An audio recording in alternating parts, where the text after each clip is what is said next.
A well-constructed portfolio takes advantage of different diversification techniques, not just across instruments, but also across sectors. But all of these different techniques help to make up the diversification of your portfolio. My name is George Sardakis. I am an associate here at Vincent Hirsch Financial Services, and today we're going to talk about why it's important to regularly review our investment portfolios. Now, a question that our office gets very often, which is, how often should I be reviewing my investment portfolio?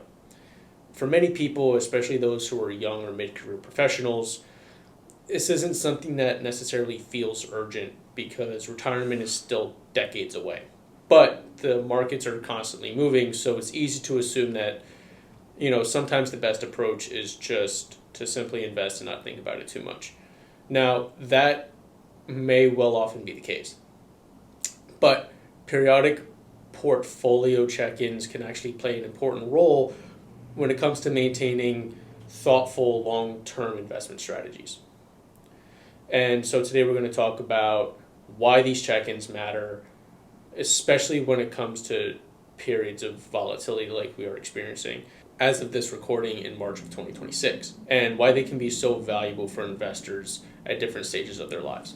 So the first reason is because markets move constantly. Financial markets are constantly responding to new information, whether it's political, domestically, geopolitical, whether it's the Federal Reserve interest rate, whether it's new economic data, whatever the information may be, the markets are constantly responding. And the speed at which the markets move and respond can be extremely unpredictable and quick and swift. And because of the constant flow of news, market volatility may seem more dramatic than it actually is sometimes. And so a portfolio review helps to shift the focus away from the day-to-day market headlines and back to what is really more important, which is the bigger long-term picture of our portfolio as it relates to our investment and financial goals.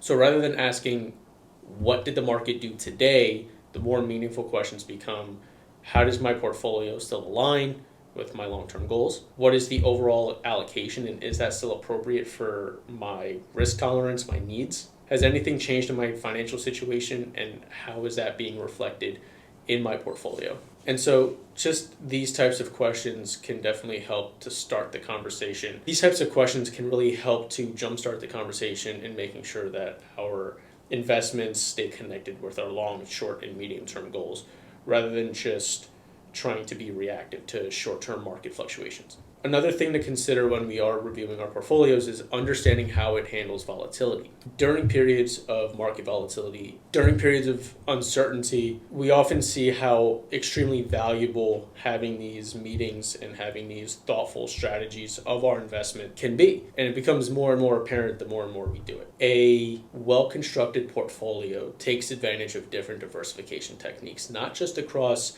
instruments like mutual funds, stocks, bonds, ETFs, SMAs, but also across sectors: real estate, value, growth, large cap, small cap, corporate bonds, high yield bonds. All of these different techniques help to make up the diversification of your portfolio. The idea and the thesis behind the diversification of a portfolio is that we look to reduce the overall volatility by introducing and exposing ourselves to different areas of the market that may not be reacting as dramatically as others. Now, it is important to note that no portfolio can completely eliminate volatility. The idea of diversification is to at least reduce that volatile exposure of the portfolio. It's typically designed to manage how these fluctuations affect the overall investment experience. And when markets become uncertain, checking in with our portfolio helps to allow investors to evaluate whether their portfolio is behaving the way it's designed to, or if they need to reduce the exposure and thereby diversify the portfolio. Now, in many cases, the goal isn't necessarily to make dramatic changes. It's to simply understand how the strategy that has been implemented is functioning within different market environments. So if we have one area of our portfolio that's been extremely volatile because of certain market news, whereas another section of our portfolio is being relatively calm and stable. Now, So why does this matter for young and mid-career professionals? For younger investors, portfolio reviews can be extremely important, even if retirement still feels far away. That's because early in our career, several things tend to change very quickly. Our income tends to grow, we tend to be exposed and introduced to different career opportunities, we have debt that gets paid down, and we have different major milestones within our lives that can occur, such as buying a house, starting a family, moving, relocating for a job, or just buying another property or whatever it may be. And each of these factors can influence and affect how our investments are to be allocated and how the investments fit in our overall financial picture.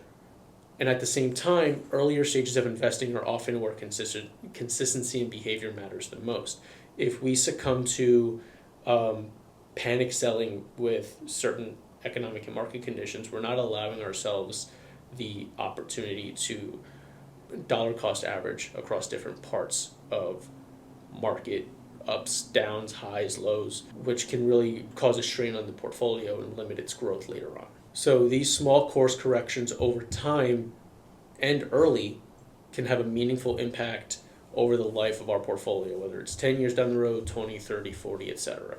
And it's also important to note that having these portfolio check-ins allows us the opportunity to ask questions like, how is my portfolio structured? Is it appropriate for my time horizon? Am I taking more risk than I realize, or am I not taking enough risk?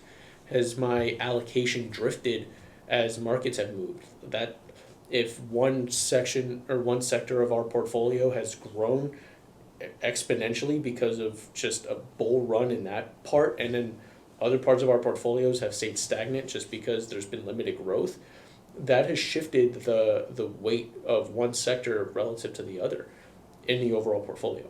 Portfolio reviews are also extremely instrumental and extremely important when it comes to those of us who are nearing retirement or even in retirement. It may even be more important. And at this stage, the conversation often shifts. Instead of focusing primarily on accumulation and long-term growth, the focus increasingly turns to retirement planning, income stability, sustainability, investment growth, and shifting of our risk tolerance to maybe a little more conservative vehicles. And in this way, market volatility can be extremely different, mostly because in retirement, it's often the case, and very often is the case, that we're starting to draw an income from our accounts. So we have to be extremely sensitive when it comes to market volatility. So these periodic reviews can often help us to address questions such as, is the portfolio structured appropriately for when I begin generating an income? Is my overall level of risk still appropriate for when I need to start taking withdrawals?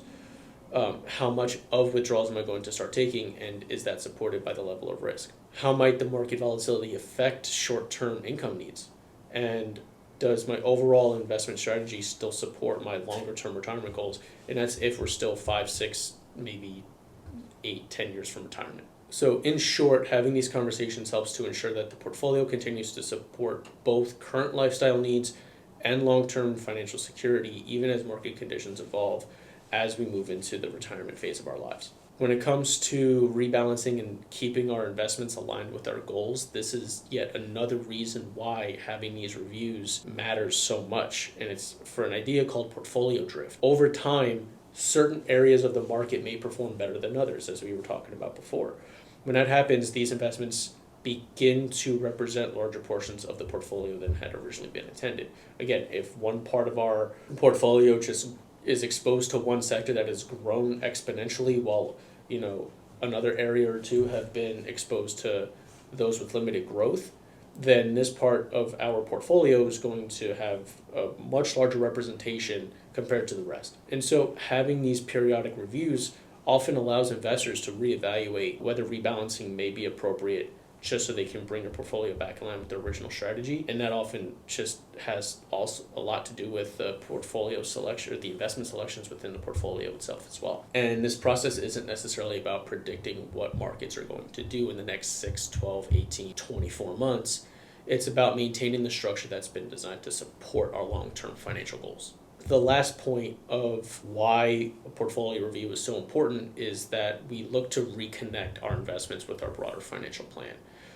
the investments rarely exist within isolation. We have our portfolio of stocks and bonds or mutual funds or whatever it is, and then we also have maybe we have a 401k, maybe we have some real estate that we hold, maybe we have some money in CDs or savings. All of these different investments outside of the one portfolio do interact with each other, and it is important to understand how they all coexist as it relates to tax strategies, retirement income planning, cash flow needs, whether it's now or in a couple months, and estate planning considerations. So this periodic check-in allows investors to step back and evaluate how all of these pieces continue to fit and grow together. Ultimately, portfolio check-ins aren't necessarily about reacting to every market movement. They're more about maintaining discipline and understanding how our investments behave during periods of volatility and making sure that our strategy remains aligned with our long-term financial goals. And as always, thank you so much for watching. Please like, subscribe. If anyone has any questions, please don't hesitate. Leave a comment below and we will get back to you.